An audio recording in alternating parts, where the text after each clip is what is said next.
ça c'est une casquette de Christophe Arleston, mais il y en a d'autres, et il y en a plein, dont une qui est très importante quand même, c'est rédacteur en chef de l'Orphosmag, qui est quand même pas quelque chose de moindre, parce que ça fait double activité, double casquette, le nombre de scénarios. Il y a un travail colossal. Et est-ce que le travail de rédacteur en chef, c'est aussi un peu une équipe, une famille?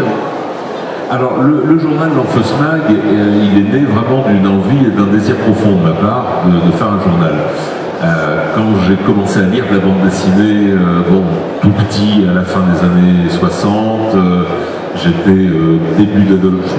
Je suis de 1963, donc j'ai lu à l'époque, alors il se trouve que dans ma famille, mes oncles et tantes ramenaient Charlie Hebdo à la maison, donc je découvrais Reiser et Wolinski en même temps que Spirou. J'avais 6 ans, tout ça, ça faisait un grand mélange, ça me semblait tout à fait naturel d'ailleurs de passer de l'un à l'autre, je ne voyais pas en quoi ça pouvait être très différent. Et puis après j'ai découvert Pilote, et puis tout le début des années 70, avec l'arrivée de tous les journaux qui ont été Métal Hurlant, Flic Glacial, L'Écho des Savanes, la première version de L'Écho des Savanes, qui n'a rien à voir avec ce qu'il est aujourd'hui. Il y a eu Circus ensuite, il y a eu À Suivre. Et pour moi, la bande dessinée, c'était les journaux, c'était les magazines. Ça vivait à travers ça. L'album, c'était un phénomène qui arrivait un peu plus tard, le fait que l'album soit vraiment quelque chose de très répandu. Donc j'ai cet attachement à la bande dessinée dans la presse parce que ça permet de passer des fois des petits gags en une page, des petits strips, des petits dessins, des choses qui n'ont pas forcément vocation à être reprises en album ensuite, mais qui permettent à des jeunes auteurs de se former, de publier leur première page. C'est très difficile aujourd'hui pour un jeune auteur de se dire qu'il va devoir attaquer directement sur un album de 44 pages. Un album de 44 pages pour un dessinateur en moyenne, c'est 1 an de travail.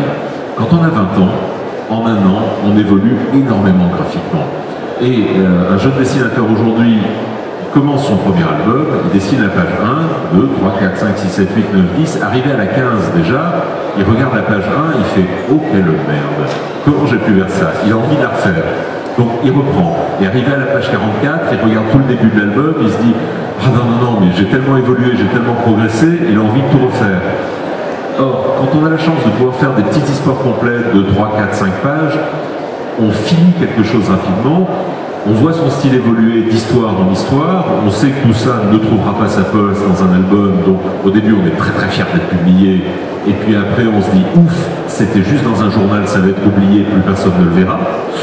Et le journal, c'est pour moi la vie de la BD, c'est le cœur battant de la BD.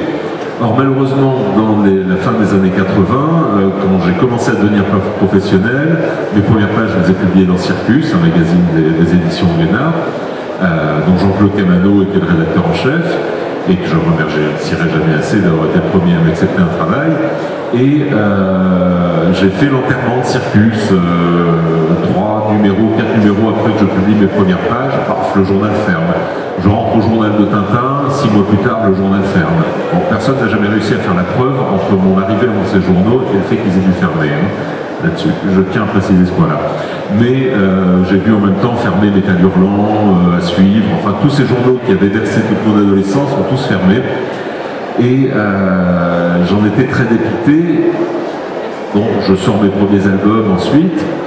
Et L'Enfeust en 94, qui est une explosion, on a eu la chance de croiser le public immédiatement, d'avoir un énorme succès, ce qui fait que très vite, en 2-3 ans, L'Enfeust faisait gagner beaucoup d'argent aux éditions Soleil. Et ça, c'est la grande liberté d'avoir une série à succès, c'est qu'à ce moment-là, on n'est plus aux ordres de l'éditeur, c'est un peu l'éditeur qui est obligé de faire ce que vous voulez, puisque vous êtes l'auteur à succès. Donc un jour, je suis rentré dans le bureau de Mourad Boudjelal, qui était le fondateur et propriétaire de Soleil à l'époque, et je lui ai dit, voilà Mourad, avec L'Enfeust, on te fait gagner beaucoup d'argent, donc maintenant, on va t'en faire perdre, on va faire un journal. Et Mourad, qui était de la même génération que moi et qui avait le même attachement que moi à la presse, m'a dit, ah ouais, Panko, on fonce.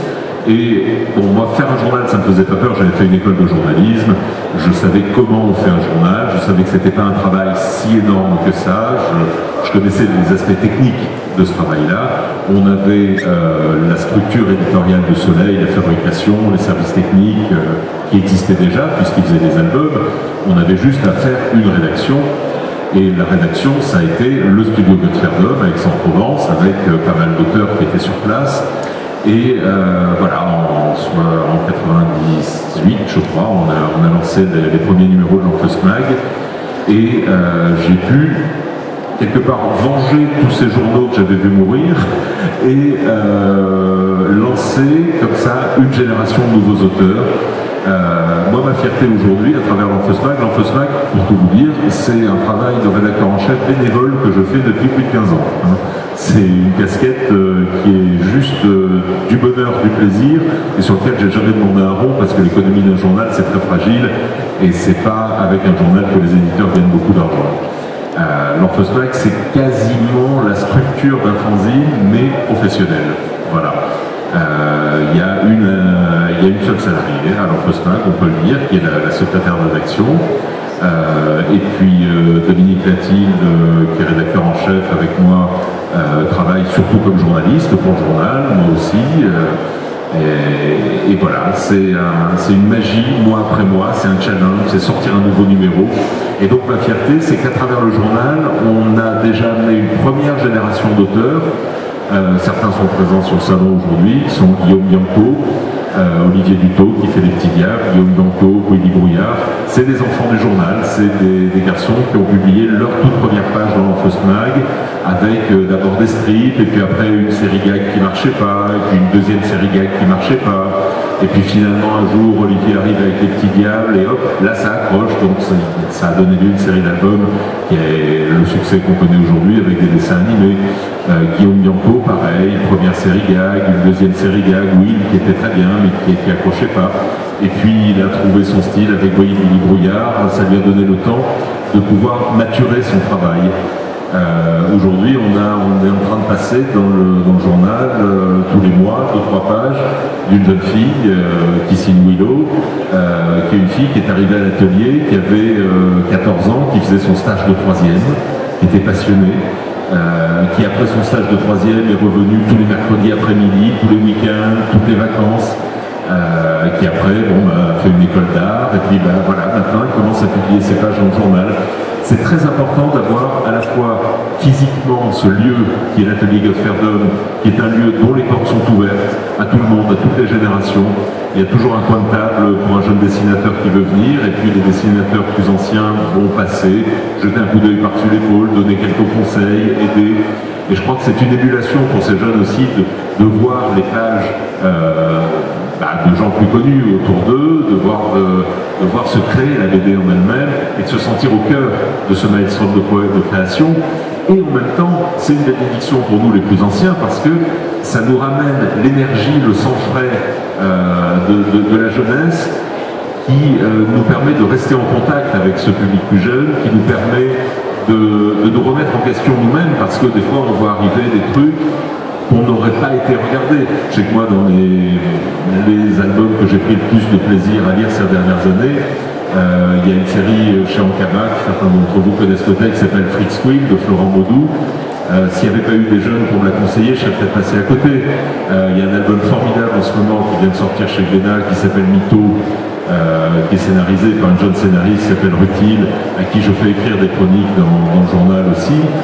Voilà, ça c'est ces nouvelles générations, c'est l'avenir, et c'est souvent les jeunes auteurs du studio qui nous permettent de rester en contact et de ne pas rester, nous, entre maintenant fin de quarantenaire, où on pourrait avoir tendance à s'isoler et à devenir une bande de vieux cons. Donc ce brassage permanent d'énergie et de mélange culturel est super important, même dans la création de nos propres albums. Là, je me laisse poser une question parce que j'ai soif. Mais sinon, je continue à parler. Je vais faire exprès de faire une question un peu longue, comme ça il a le temps de voir. Lorsqu'on vous écoute, il y a quelque chose qui est impressionnant, c'est quand avez-vous le temps de tout faire? Le temps, ça s'organise. J'ai l'impression des fois de vivre plusieurs vies parallèles. Bon, pendant très très longtemps, j'ai eu la chance d'être quelqu'un qui dormait très peu. Bon, là, maintenant, il se trouve que maintenant, j'ai plus besoin de mes 8 heures. Voilà. Mais pendant très longtemps, je dormais 4-5 heures par nuit, ça me suffisait largement. Mais après, on a l'impression que les choses peuvent prendre du temps. Souvent, c'est le temps de maturation des idées. C'est-à-dire que un scénariste, c'est quelqu'un, je pense qu'un écrivain doit dire sans doute à peu près la même chose, tout créateur travaille sans cesse. C'est-à-dire que quand je suis au volant de ma voiture, mine de rien, j'ai beau regarder dans le rétroviseur et essayer de ne pas rater la bonne sortie d'autoroute, j'ai toujours quelque part dans le fond du cerveau un truc qui tourne et voilà, je suis en train de penser au tome 2 d'Echo en ce moment. Le tome 2 d'Echo va se passer à Paris. Ça se tombe bien, je viens de passer la semaine à Paris. J'enregistrais le moindre détail. J'ai beau très bien connaître Paris, j'ai vécu. Bon, mais le fait d'être en mood, je dois représenter Paris de façon fantaisie. Donc, du coup, je regardais chaque élément différemment. Et même en baladant dans la rue, en prenant le métro, en montant dans un taxi,